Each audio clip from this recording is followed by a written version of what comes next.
মৰমৰ ছাত্ৰ ছাত্ৰীসকল ক্লাছ টিউটৰ ইউটিউব চেনেলত তোমালোকক স্বাগতম জনাইছোঁ। ষষ্ঠ শ্ৰেণীৰ অসমীয়া বিষয়টোৰ পাঠ নম্বৰ 13 আৱিষ্কাৰৰ কাহিনী আৰু ইয়াৰ যিবোৰ প্ৰশ্ন উত্তৰ আছে মই বিতংভাৱে আলোচনা কৰিবলৈ লৈছোঁ। ভিডিঅ'টো তোমালোকৰ ওচৰত ভালে লাগিলে এটা লাইক কৰিবা, লগতে চেনেলটো ছাবস্ক্ৰাইব কৰিবলৈ পাহৰি নাযাবা আৰু বন্ধু বান্ধৱীসকললৈ অৱশ্যই শ্বেয়াৰ কৰিবা। চেনেলটো এইকাৰণে ছাবস্ক্ৰাইব কৰি ৰাখিবা যাতে তোমালোকৰ অন্যান্যৰ বাকী যিবোৰ বিষয় আছে সেইবোৰ প্ৰশ্ন উত্তৰ মোৰ এইটো চেনেলৰ জৰিয়তে তোমালোকে পাব পাৰা। আমি ইয়াতে মেইন ভিডিঅ'লৈ যাওঁ। তো তোমালোকৰ প্ৰথমটো প্ৰশ্ন চাবা কি কৈছে যে 1 নম্বৰতটো কৈছে যে শব্দৰ অৰ্থ শব্দ সম্ভাৰ বা অভিধান চাই নিজৰ বহীত লিখা। ইয়াতে বহুত কেইটামান শব্দ দিয়া আছে। চোৱা, প্ৰথমটো আছে পৰিবহণ, তাৰপিছত অধ্যাৱসায়, অখাদ্য, অহৰহ, প্ৰায়োগিক, নেৰানেপেৰা, যুগান্তকাৰী, নিয়ন্ত্ৰণ, সুচল, গুৰুত্ব, অতুলনীয়, অদম্য, দৃষ্টিগোচৰ, দৃঢ়তা, সান্নিধ্য, কৰ্মশ্ৰীভা, উপলব্ধি, প্ৰশিক্ষণ, গৱেষণা, ঘাত, প্ৰতিঘাত। এইকেইটা তোমালোকৰ নিজৰ বহীত অৰ্থ লিখিব লাগিব। এতিয়া চোৱা অৰ্থবোৰ মই দেখাই দিছোঁ। প্ৰথমটোত চাবা, প্ৰথমটোত কি আছে? পৰিবহণ, যাৰ অৰ্থ হ'ল বস্ত্ৰ বা যাত্ৰী স্থানান্তৰিত কৰা যান্ত্ৰিক উপায়। তাৰপিছত আছে অধ্যাৱসায়, যাৰ অৰ্থ হৈছে নিৰন্তৰ চেষ্টা। তাৰপিছত আছে অখাদ্য, যাৰ অৰ্থ হৈছে শক্তি সামৰ্থ্যৰে কৰিব নোৱাৰা। তাৰপিছত এটা আছে অহৰহ, যাৰ অৰ্থ হৈছে অনবৰতে। নেক্সট কৈছে প্ৰায়োগিক ব্যৱহাৰিক, নেৰানেপেৰা একেৰাহে কৰা বা হোৱা, যুগান্তকাৰী বা কোনো যুগ বা অন্ত পেলোৱা, নিয়ন্ত্ৰণ নিয়মেৰে বান্ধি কৰা কাৰ্য, সুচল, যাৰ অৰ্থ হৈছে সহজে যাব বা কৰিব নোৱাৰা, গুৰুত্ব শ্ৰেষ্ঠতা।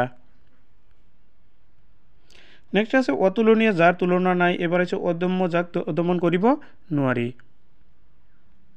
তাৰপিছত আছে দৃষ্টিগোচৰ, চকুত পৰা বা দেখা। দৃঢ়তা অৱচলিত হোৱা বা ভাৱ বা অৱস্থা। সান্নিধ্য সংজ্ঞা বা সমীপ্য। কৰ্মস্পৃহা, যাৰ কাম কৰাৰ প্ৰবল ইচ্ছা। উপলব্ধি অন্তৰত হোৱা বোধ বা অনুভৱ। প্ৰশিক্ষণ আছে ব্যৱহাৰিক শিক্ষা। গৱেষণা হৈছে অনুসন্ধানমূলক অধ্যয়ন। ঘাত প্ৰতিঘাত বাধা বিঘিনি বা সংঘাত। এবাৰ তোমালোকৰ 2 নম্বৰত দিয়া আছে উত্তৰ লিখা। তাৰে প্ৰথম ক নম্বৰটো আছে গুৰুপ্ৰসাদ দাসে উদ্ভাৱন কৰা যন্ত্ৰটোৰ নাম লিখা। ইয়াৰ উত্তৰটো হৈছে ভেকুৱাম ব্ৰেক। খ নম্বৰটোত চাবা যে গুৰুপ্ৰসাদ দাসে কলকাতা কাৰ মটৰ গেৰেজত কাম কৰিছিল। এইটো হ'ব ভোলানাথ বৰুৱাৰ। গ নম্বৰত আছে গুৰুপ্ৰসাদ দাসৰ কৰ্মনিষ্ঠা আৰু ধৈৰ্য শক্তি কাৰ চকুত পৰিছিল। এইটো হ'ব এজন ব্ৰিটিছ চাহাবৰ। খ নম্বৰ প্ৰশ্ন, ব্ৰিটিছ চাহাবে গুৰুপ্ৰসাদ দাসক কোন কোম্পানীত নিযুক্তি দিছিল। এইটো উত্তৰ হ'ব ৱাৰ্ণ এণ্ড কোম্পানীত। নেক্সট 9 নম্বৰ প্ৰশ্ন, গুৰুপ্ৰসাদ দাসে লণ্ডনৰ কোন প্ৰতিষ্ঠানত প্ৰশিক্ষণ লৈছিল। এইটো হ'ব ইনষ্টিটিউট অৱ মেকানিকেল ইঞ্জিনিয়াৰিঙত। 6 নম্বৰ প্ৰশ্ন, লণ্ডনত প্ৰশিক্ষণ লৈ থকা সময়ত গুৰুপ্ৰসাদ দাসে কাৰ পৰা বৃত্তি লাভ কৰিছিল। এইটো হ'ব অসম প্ৰশাসনৰ পৰা। 6 নম্বৰ প্ৰশ্ন, IRSৰ পদমৰ্যাদা লাভ কৰা প্ৰথম ভাৰতীয়জন কোন আছিল। এইটোৰ উত্তৰ হ'ব গুৰুপ্ৰসাদ দাস। এবাৰ বৰ্গজ নম্বৰ প্ৰশ্নত কৈছে গুৰুপ্ৰসাদ দাসে উদ্ভাৱন কৰা ভেকুৱাম ব্ৰেক কোম্পানীয়ে কি বুলি নামাকৰণ কৰিছিল। ইয়াৰ উত্তৰটো হ'ব জিপি ব্ৰেক। এইটো হ'ল উত্তৰ। গুৰুপ্ৰসাদ দাসে উদ্ভাৱন কৰা ভেকুৱাম ব্ৰেকটোৰ নাম আছিল জিপি ব্ৰেক। এবাৰ 3 নম্বৰ প্ৰশ্নটোত কৈছে চমুকৈ উত্তৰ লিখা। তাৰে ক নম্বৰটো হৈছে গুৰুপ্ৰসাদ দাসে লণ্ডনলৈ কিয় গৈছিল। উত্তৰত চাবা, কলকাতাৰ ৱাৰ্ণ এণ্ড কোম্পানীত চাকৰি কৰি থাকোঁতে গুৰুপ্ৰসাদ দাসে লণ্ডনৰ ৰেলৰ কাৰিকৰী প্ৰতিষ্ঠান ইনষ্টিটিউট অৱ মেকানিকেল ইঞ্জিনিয়াৰিঙত উচ্চ স্তৰীয় প্ৰশিক্ষণ পাবলৈ নিৰ্বাচিত হয়। সেই সূত্ৰে তেখেতে লণ্ডনলৈ গৈছিল। খ নম্বৰটোত কৈছে তেখেতক অসমৰ সুসন্ধান বুলি কিয় কোৱা হৈছে। গুৰুপ্ৰসাদ দাসে কেনেকুৱা ব্যক্তিত্বৰ অধিকাৰী আছিল। উত্তৰ চোৱা, কৈছে যে বিশ্বৰ কাৰিকৰী বিজ্ঞান গুৰুপ্ৰসাদ দাসে অতুলনীয় অৱদান আগবঢ়াই থৈ গৈছে। ভেকুৱাম ব্ৰেক আৰু চিমলেছ কইলৰ উদ্ভাৱনৰ সময়ত তেখেতে ৰেলৰ যাতায়াত যুগান্তকাৰী পৰিৱৰ্তন সাধন কৰিছিল আৰু ইয়াৰ জৰিয়তে অসমৰ নামো বিশ্বৰ দৰবাৰত উজ্বলাইছিল। সেইবাবে তেখেতক অসমৰ সুসন্তান বুলি কোৱা হয়। তাৰপিছত আৰু এটা কৈছে যে গুৰুপ্ৰসাদ দাসৰ মানসিক দৃঢ়তা, কৰ্মনিষ্ঠা আৰু ধৈৰ্য শক্তি অতুলনীয় আছিল। লগতে তেখেতৰ বুদ্ধিমত্তা আৰু উদ্ভাৱনী শক্তিৰ প্ৰশংসনীয়। এবাৰ 4 নম্বৰ প্ৰশ্ন কৈছে ভাৱ বহলাই লিখা। তাৰ ক নম্বৰটো হৈছে অভাৱে আৱিষ্কাৰৰ মূল। উত্তৰটো চাবা ভালকে। মানুহে যেতিয়া কোনো বিষয়ত অভাৱ অনুভৱ কৰে তেতিয়া সেই অভাৱ দূৰীকৰণৰ বাবে চিন্তা চৰ্চা কৰিবলৈ আৰম্ভ কৰে।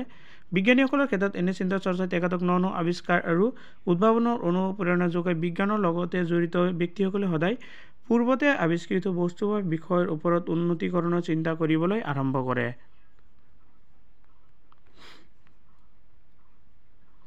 তেতিয়াই পুনৰ ন আৱিষ্কাৰ বা উদ্ভাৱন সংযোজিত হয়। শিল্প বিপ্লৱৰ পাছত ইংলেণ্ড আৰু অধিক পৰিমাণে দ্ৰব্য উৎপাদিত হৈছিল, কিন্তু কাপোৰ আদি সামগ্ৰীসমূহ বিক্ৰী কৰিবলৈ বজাৰ নাছিল।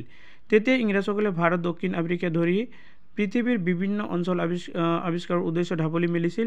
আকৌ ব্যৱসায়ৰ কাৰণত তেওঁলোকে যাতায়াত ব্যৱস্থাৰ অভাৱ অনুভৱ কৰিছিল। সেয়েহে যাতায়াতৰ উন্নতিকৰণৰ বাবে তেওঁলোকে ন ন যন্ত্ৰপাতি আৱিষ্কাৰ কৰিছিল, আৰু এনেদৰে অভাৱ আৱিষ্কাৰৰ মূল কাৰণ। খ নম্বৰত কৈছে একান্ত অধ্যাৱসায় আৰু পৰিশ্ৰমেই উন্নতিৰ মূল মন্ত্ৰ। উত্তৰটোত চাব কৈছে অধ্যাৱসায় অৰ্থাৎ নিৰন্তৰ চেষ্টা আৰু পৰিশ্ৰমৰ নকৰাকৈ কোনেও নিজৰ আৰু সমাজৰ উন্নতি সাধন কৰিব নোৱাৰে। চেষ্টা আৰু পৰিশ্ৰম নকৰিলে সৌভাগ্যই নিজে আহি ধৰা নিদিয়ে। সফল ব্যক্তিসকলৰ জীৱন পঢ়িলে এই কথাৰ সত্যতা অনুভৱ কৰিব পাৰি। ৰবাৰ্ট ব্ৰুচ পলায়িত অৱস্থাত এটা মকৰাই বাৰম্বাৰ চেষ্টা কৰি জাল সজোৱা দেখা পাই নিৰন্তৰ চেষ্টা আৰু অশেষ পৰিশ্ৰম কৰি হেৰুৱা সাম্ৰাজ্য ঘূৰাই আনিব পাৰিছিল। গুৰুপ্ৰসাদ দাসে মেকানিকেলৰ যোগালী হিচাপে কামত যোগদান কৰি অধ্যাৱসায়ৰ নিৰন্তৰ চেষ্টাৰ ফলত ৰেল যাতায়াতৰ ক্ষেত্ৰত নতুন যুগৰ সূচনা কৰিছিল। তাৰপিছত তোমালোকৰ 5 নম্বৰ প্ৰশ্নটোত কৈছে এটা শব্দত প্ৰকাশ কৰা তাৰে ক নম্বৰত কৈছে যিজনে কোনো বস্তু বা তথ্য আৱিষ্কাৰ কৰে। প্ৰশ্নটো ভাল কৈছে, যিজনে কোনো বস্তু আৱিষ্কাৰ কৰে তেওঁক কি বুলি কোৱা হয়? আৱিষ্কাৰকৰ্তা বা আৱিষ্কাৰক বুলি কোৱা হয়। খ নম্বৰত কৈছে গোটেই জীৱন জুৰি যাৰ এইটো হ'ব আজীৱন। গ নম্বৰত কৈছে যিয়ে গুণীৰ গুণ বুজিব পাৰে এইটো হ'ব গুণগ্ৰাহী। খ নম্বৰত হৈছে পুৱাই স্মৰণ কৰাৰ যোগ্য এইটো হৈছে প্ৰাতঃস্মৰণীয়। এবাৰ 6 নম্বৰ প্ৰশ্ন কৈছে তলৰ শব্দবোৰৰ পৰা শুদ্ধ বানানবোৰ বাছি উলিয়াই লিখা। প্ৰথম আছে আকৰ্ষণ, বৰ্জন, প্ৰতিষ্ঠা, অনুষ্ঠান, পৰিবহন, আদৰণি, গ্ৰহণ, পুৰস্কাৰ, পূৰণ, আৱিষ্কাৰ, কল্যাণী, সম্মাননী, অধিৱস্থান, পৰিহাস, গৱেষণা, উত্তীৰ্ণ, অৰ্জন, প্ৰশিক্ষণ। এইকেইটাৰ শুদ্ধ উত্তৰ কেইটা চোৱাচোন কি কৈছে শুদ্ধ কেইটা। ইয়াৰ শুদ্ধ উত্তৰ কেইটা হৈছে প্ৰথমটো হৈছে প্ৰতিষ্ঠিত, তাৰপিছত অনুষ্ঠান, পৰিবহন, আদৰণি, পুৰস্কাৰ, অধিষ্ঠান, গৱেষণা, উত্তীৰ্ণ, অৰ্জন, প্ৰশিক্ষণ। তোমালোকৰ 7 নম্বৰ এটা বৰ্ণজাল দি আছে কিতাপত, মই ইয়াতে বনাই দিছোঁ, কিতাপটো চাই ল'বা ভালকৈ। বৰ্ণজালখনৰ পৰা আনি বিজ্ঞানীসকলৰ নাম লিখা আৰু উদাহৰণ আৰ্কিমিডিছ। তাৰ ভিতৰত ইয়াত কেইটামান আছে চোৱা। এটা হৈছে Einstein, Galileo, Ramanujan, Newton, Guruprasad, Kelvin ইত্যাদি। এবাৰ 8 নম্বৰ প্ৰশ্ন কৈছে দফাটো পঢ়া আৰু কাষৰ বাকচৰ পৰা নাম এটা লৈ দফাটোৰ নামকৰণ কৰাৰ লগতে তলত দিয়া প্ৰশ্নকেইটাৰ উত্তৰ দিয়া। ইয়াতে দফা এটা আছে চোৱা। প্ৰথম কৈছে স্কটলেণ্ডৰ জেমছ ৱাটে 1769 চনত উন্নতমানৰ ভাপ ইঞ্জিন আৱিষ্কাৰ কৰি স্থল পৰিবহণৰ ক্ষেত্ৰত আমূল পৰিৱৰ্তন সাধন কৰে। আকৌ 1803 চনত ইংলেণ্ডৰ অভিযন্তা ৰিচাৰ্ড ট্ৰেভিথিকে আগতকৈ উন্নতমানৰ ভাপ ইঞ্জিন তৈয়াৰ কৰি উলিয়ায়। পৰৱৰ্তী স্তৰত কয়লাৰ খনিত কাম কৰা জৰ্জ ষ্টিভেনছন উন্নত এটি ইঞ্জিন তৈয়াৰ কৰি যাত্ৰীবাহী ৰেল পৰিবহণ চলাচলৰ গুৰুত্ব অৱদান আগবঢ়ায়। তাৰপিছত ৰেলগাড়ীৰ চলাচল সুচল আৰু নিৰাপদ কৰিবলৈ গুৰুপ্ৰসাদ দাসে ভেকুৱাম ব্ৰেক উদ্ভাৱন কৰে।